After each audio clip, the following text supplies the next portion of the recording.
രാഹുൽ ഗാന്ധി ലോക്സഭയിൽ പ്രതിപക്ഷ നേതാവാകും. പ്രമേയത്തെ രാഹുൽ ഗാന്ധി എതിർത്തില്ല. അതേസമയം ചുരമിറങ്ങി റായ്ബറേലി സീറ്റ് നിലനിർത്താനും ധാരണയായി. ജനങ്ങൾക്ക് നന്ദി പറയാനായി രാഹുൽ വയനാട്ടിലെത്തുമെന്ന് കെ സി വേണുഗോപാൽ അറിയിച്ചു. കോൺഗ്രസ് വർക്കിംഗ് കമ്മിറ്റി ഏകകണ്ഠമായിട്ട് ഒരേ സ്വരത്തിൽ, ശക്തമായ സ്വരത്തിൽ ഇന്ത്യയിലെ ഇന്നത്തെ അവസ്ഥയിൽ സംവിധാനം, നമ്മുടെ ഭരണഘടന സംരക്ഷിക്കാനും കോൺഗ്രസ് പാർട്ടിയും ഇന്ത്യ അലയൻസും ഉയർത്തിയ മഹത്തരമായിട്ടുള്ള ആശയങ്ങൾ, ആ ആശയങ്ങൾക്ക് വേണ്ടിയുള്ള പോരാട്ടം ശക്തമായി പാർലമെന്റിനകത്ത് തുടരാനും രാഹുൽ ഗാന്ധി നേതാവായി തുടരണമെന്നുള്ള ആഗ്രഹമാണ് CWC യുനാനിമസ് ആയിട്ട് പ്രമേയത്തിലൂടെ ആവശ്യപ്പെട്ടിരിക്കുന്നത്.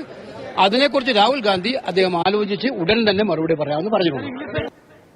അനൂപ് ദാസുണ്ട്. അനൂപ്, വർക്കിംഗ് കമ്മിറ്റിയിലെ പ്രമേയത്തോട് എന്തായാലും എതിര് പറയുന്നില്ല രാഹുൽ ഗാന്ധി. അങ്ങനെയെങ്കിൽ പ്രതിപക്ഷ നേതാവായി തലയുയർത്തി രാഹുൽ പാർലമെന്റിലേക്ക് എത്തുമെന്ന് ഉറപ്പായോ?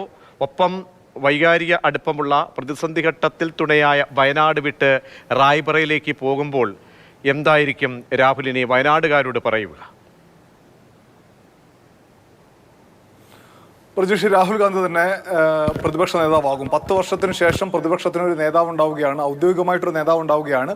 രാഹുൽ പ്രതിപക്ഷ നേതാവായി വൈകാതെ തന്നെ അതിന് പ്രവർത്തനം ആരംഭിക്കും എന്നതാണ് കോൺഗ്രസ് ഇന്ന് പ്രവർത്തക സമിതി യോഗം ചേരുമ്പോൾ നമുക്ക് ഏറ്റവും ഒടുവിൽ പറയാൻ കഴിയുന്ന കാര്യം. ദിഗ്വിജയ് സിംഗ് ആണ് രാഹുൽ ഗാന്ധി പ്രതിപക്ഷ നേതാവാകണമെന്ന ഒരു പ്രമേയം ഈ പ്രവർത്തക സമിതി യോഗത്തിൽ അവതരിപ്പിച്ചത്. അതിന് തൊട്ടുശേഷം പ്രസംഗിച്ചത് രമേശ് ചെന്നിത്തലയായിരുന്നു. ചെന്നിത്തല ഉൾപ്പെടെ പ്രസംഗിച്ച ആളുകളെല്ലാം ഈ പ്രമേയത്തെ അനുകൂലിച്ച് സംസാരിച്ചു. രാഹുൽ ഗാന്ധി എതിർത്തുമില്ല.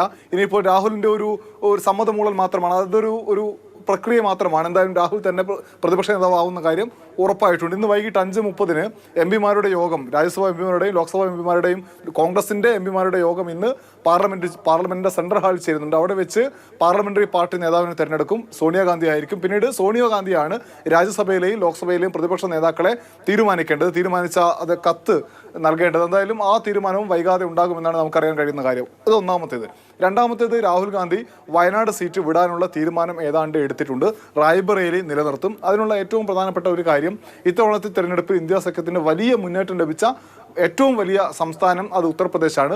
ഉത്തർപ്രദേശിൽ അടുത്ത തെരഞ്ഞെടുപ്പിലും ഇനി അങ്ങോട്ടുമെല്ലാം ആ ഒരു മൊമെന്റം നിലനിർത്താൻ രാഹുൽ ഗാന്ധി റായ്ബറേലി നിലനിർത്തണമെന്ന വികാരമുണ്ട്. അത് ഒന്നാമത്തെ കാര്യം. രണ്ടാമത്തേത്, റായ്ബറേലി ഗാന്ധി കുടുംബത്തെ സംബന്ധിച്ച് വളരെ പ്രധാനപ്പെട്ട സീറ്റാണ്.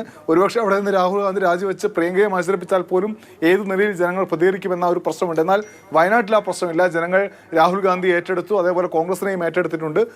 രാഹുൽ അവിടെ നിന്ന് രാജിവെച്ചാൽ പോലും പകരം ഒരാളെ മത്സരിപ്പിച്ചാൽ വിജയിക്കാനോ അതല്ലെങ്കിൽ ആ വയനാട്ടിലെ ജനങ്ങളുടെ സ്നേഹത്തിന് ഏതെങ്കിലും തരത്തിലുള്ള കുറവുണ്ടാവാനോ സാധ്യതയില്ല എന്ന വിലയിരുത്തലിന്റെ അടിസ്ഥാനത്തിലാണ് അങ്ങനെ ഒരു തീരുമാനം. മാത്രവുമല്ല, കേരളത്തിൽ തന്നെ ഉള്ള ഒരു നേതാവിനെ വയനാട്ടിൽ മത്സരിപ്പിക്കാനാണ് AICCയുടെ ഇപ്പോഴത്തെ താല്പര്യം. ഒരുപക്ഷെ K മുരളീധരനാവും അവിടെ മത്സരിക്കുക എന്നാണ് നമുക്ക് ലഭിക്കുന്ന വിവരം. എന്തായാലും അനൂപ്, ഈ ആദ്യമായി ചേരുന്ന ഇലക്ഷന് ശേഷം, വിധിക്ക് ശേഷമുള്ള CWC ആണ്.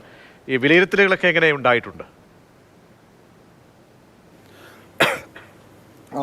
കോൺഗ്രസ് വിലയിരുത്തിയ കാര്യം, വലിയ മുന്നേറ്റം ഉണ്ടാക്കാൻ സാധിച്ചു. ഭരണഘടനയെ സംരക്ഷിക്കാനുള്ള പോരാട്ടത്തിന്റെ ആദ്യ വിജയമാണ്. എന്നാൽ പോരാട്ടം അവസാനിപ്പിക്കാറായിട്ടില്ല.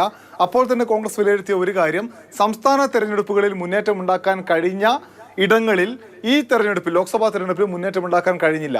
അതൊന്ന് കർണാടകയാണ്. പ്രതീക്ഷിച്ച സീറ്റ് ലഭിച്ചില്ല. ഒരു 15 വരെ സീറ്റ് കോൺഗ്രസ് കർണാടകയിൽ നിന്ന് പ്രതീക്ഷിച്ചതാണ്, അത് ലഭിച്ചില്ല. രണ്ടാമത്തേത് തെലങ്കാനയാണ്. ഏറ്റവും ചുരുങ്ങിയത് 12 സീറ്റ് ലഭിക്കും എന്നായിരുന്നു വിലയിരുത്തൽ. മാത്രവുമല്ല, BJPയുടെ തെലങ്കാനയിലെ വളർച്ച ഇത്രയധികം ഉണ്ടാകുമെന്നും കരുതിയിട്ടില്ല കോൺഗ്രസ്. അവിടെ ഒരു തിരിച്ചടി ഉണ്ടായി.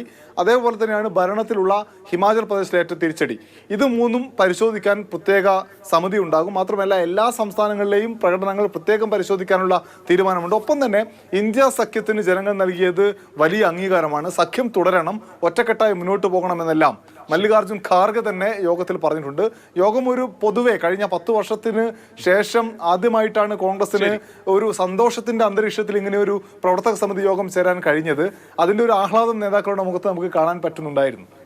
ശരി, തീർച്ചയായും അങ്ങനെ സന്തോഷത്തോടുകൂടി പിരിയുന്ന ഒരു CWC അത് ഏറെ നാളുകൾക്ക് ശേഷമാണ് അനൂപ് പറയുന്നതുപോലെ കാണാൻ കഴിയുന്നത്. രാഹുൽ ഗാന്ധി ലോക്സഭയിൽ അങ്ങനെ പ്രതിപക്ഷ നേതാവ് ആകും. പ്രമേയത്തെ രാഹുൽ ഗാന്ധി എതിർത്തില്ല. അതേസമയം അങ്ങനെ റായ്ബറേലി നിലനിർത്തി വയനാട് വിടാൻ കൂടിയുള്ള തീരുമാനത്തിലേക്ക് കൂടി CWC എത്തുകയാണ്.